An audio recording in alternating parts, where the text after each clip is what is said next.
자, 오늘은 이 성경 한 구절을 통해서 먼저 좀 보도록 하겠습니다. 요한 1서 2장을 통해서 말씀을 좀 보겠습니다. 조금 실제적인 부분들을 하나님께서 말씀하고 있는데, 이런 실제적인 부분들을 다루는 것에 대해서 너무 잘못된 반응을 보이는 경우들이 있습니다. 모든 문제 끝났는데 왜 그런 얘기를 해야 됩니까? 라고 할 수 있는데, 모든 문제가 끝났기 때문에 더 성숙한 자로 이렇게 하나님께서 말씀하신 바대로 순종하는 게 맞습니다. 이건 단순히 율법을 지키라고 하는 표현이 아닙니다. 새로 입사하는 자에게 이 회사는 이렇다 저렇다라고 알려주는 건 기본이죠.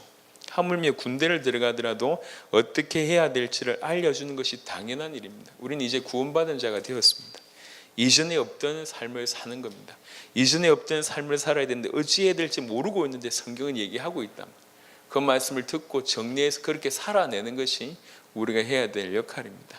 자, 요한일서 2장에 보시면 9절부터 읽겠습니다. 요한일서 2장 9절부터 11절 보면, 빛 가운데 있다 하면서 그 형제를 미워하는 자는 지금까지 어둠에 있는 자요, 그의 형제를 사랑하는 자는 빛 가운데 거하여 자기 속에 끄리낌이 없으나 그의 형제를 미워하는 자는 어둠에 있고 또 어둠에 행하며 갈 곳을 알지 못하나니 이는 그 어둠이 그의 눈을 멀게 하였음이라 라고 성경은 얘기하고 있습니다. 미워하는 자는 어둠에 있다라고 얘기합니다.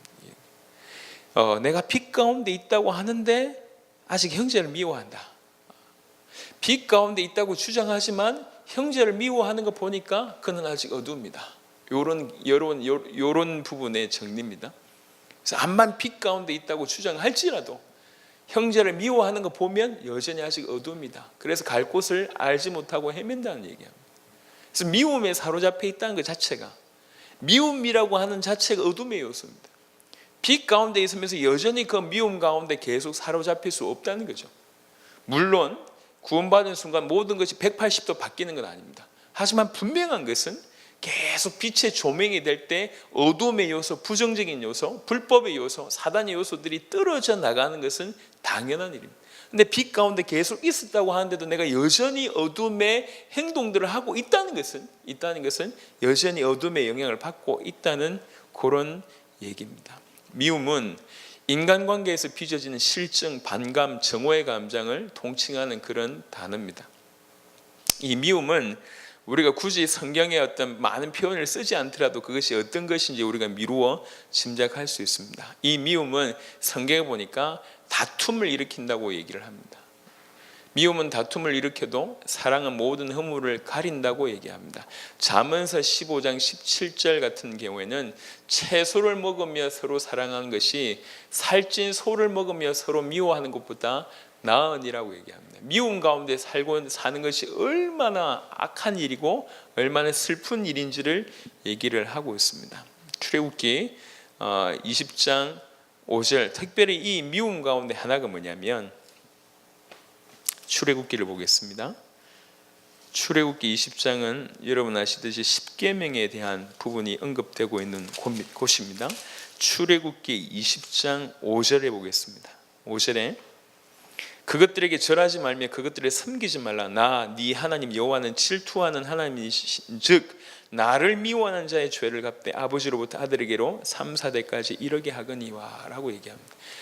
이 미움, 이렇게 실증, 반감, 정오의 감정이라고 얘기할 수 있는 이 미움의 대상이 있어요. 그 첫 번째 미움의 대상이 뭐냐면 하나님을 미워하고 또 사람들을 미워하고 또 자기 자신을 미워하는 모습으로 나오기 시작합니다. 근데 이 중에 가장 근원적인 건 뭐냐면 하나님을 미워하는 자입니다. 교회를 다니라고 얘기할 때, 예수 믿으라고 얘기할 때에 뭔가 상처를 받아서 반대하는 사람들도 있습니다. 하지만 상처받은 일도 없고 교회 가본 일도 없고 전혀 모르는데 무조건 싫은 경우가 있습니다. 이런 사람들이 하나님을 미워하는 자입니다. 본인도 몰라요.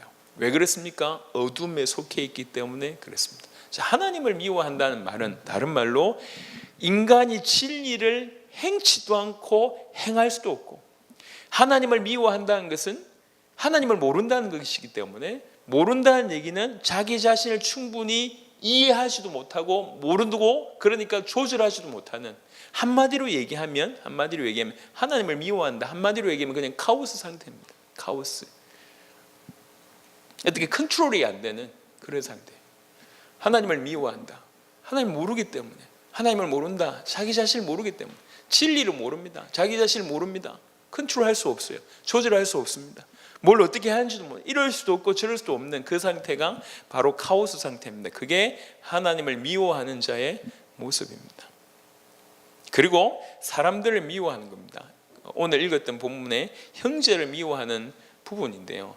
이 미움이라고 하는 것은 아까도 얘기했듯이 어둠의 속성입니다. 어둠의 속성이면서 동시에 마귀의 어떤 사단의 전유물입니다. 아주 고유의 어떤 속해 있는 그런 부분입니다. 마귀는 처음부터 모든 상대를 미워하고 살인한 자였기 때문에 그 미움이 마귀로부터 시작된다고 볼 수도 있습니다. 그래서 형제를 미워한다는 얘기는 어둠에 속했고 마귀에게 속한 자라고 볼 수 있습니다. 절대로 그 생명 대신 그리스도를 가질 수도 없고 영생을 누릴 수도 없는 상태입니다. 그래서 하나님을 미워하고 또 사람을 미워하고 또 그것이 자기 자신도 미워하는, 그러니까 사람을 미워한다는 것은 다른 사람을 자기 안정과 향락과 행복만을 위해서 결국 이용하는 겁니다. 이용하다가 안 되니까 미워하는 것이고, 그 다음에 자기 자신을 미워한다는 것은 사실은 본인의 과실이나 실수를 솔직하게 시인하고 이것의 용서를 구하지 않는 상태로 계속 가다 보니까 자기 자신을 미워하는 그런 일들이 벌어지는 겁니다. 이 미움이 대상이 하나님이었다가 사람이었다가 자신이었다가 전부, 이게 왜 그랬습니까? 이게 전부 어두움의 속성이고 마귀의 전유물이기 때문에 그게 완전히 사로잡힌 거예요. 다시 이거 가지고 요한이 1서를 아까 읽었던 본문으로 다시 가보면 본문 이후에까지를 쭉 한번 설명을 해보겠습니다. 요한 1서 2장 9절부터 11절을 보시면 빛 가운데 있다 하면서 그 형제를 미워하는 자는 지금까지 어둠에 있는 자예요. 암만 본인이 주장해도 나는 빛 가운데 있었습니다. 난 예수 믿습니다. 예수를 그리스도로 시인합니다. 예수를 그리스도로 믿습니다. 예수를 그리스도로 전했습니다. 다 맞고 다 주장하지만 형제를 미워하는 자는 지금까지 어둠에 있는 자예요. 빛에 들어온 적이 없습니다. 그의 형제를 사랑하는 자는 빛 가운데 거하여 자기 속에 끄리낌이 없으나 그의 형제를 미워하는 자는 어둠에 있고 또 어둠에 행하며 갈 곳을 알지 못하나니 이는 그 어둠이 그의 눈을 멀게 하였습니다. 그래서 이렇게 사로잡혀 있기 때문에 그 형제를 미워한단 말이에요. 3장을 보겠습니다. 요한일서 3장 더 강력하게 얘기를 합니다.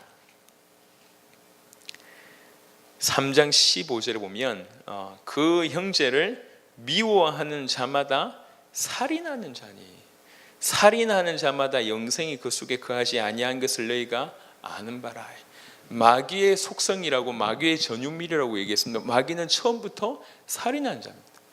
형제를 미워한다는 것은 어둠에 속해 있다는 거고 마귀에 속해 있다는 거고, 그 말은 마귀의 어떤 속성이 그대로 이 사람에게 지금도 나타나고 있다는 얘기거든요. 그래서 형제를 미워한다라고 하는 것을 보니 형제를 미워하기 때문에 지옥 간다 이게 아니라, 형제를 미워하기 때문에 지옥 백성이고 형제를 미워하기 때문에 마귀에게 속해 있다는 게 아니라 말을 바꿔서 아직도 형제를 미워하는 거 보니 어둠에 속해 있고 마귀에 사로잡혀 있다. 그래서 형제를 미워하는 것은 사실은 그 형제를 살인한 것과 다르지 않다. 왜 그러냐? 그게 마귀가 하는 짓이기 때문에 그렇다는 거예요. 4절 보겠습니다.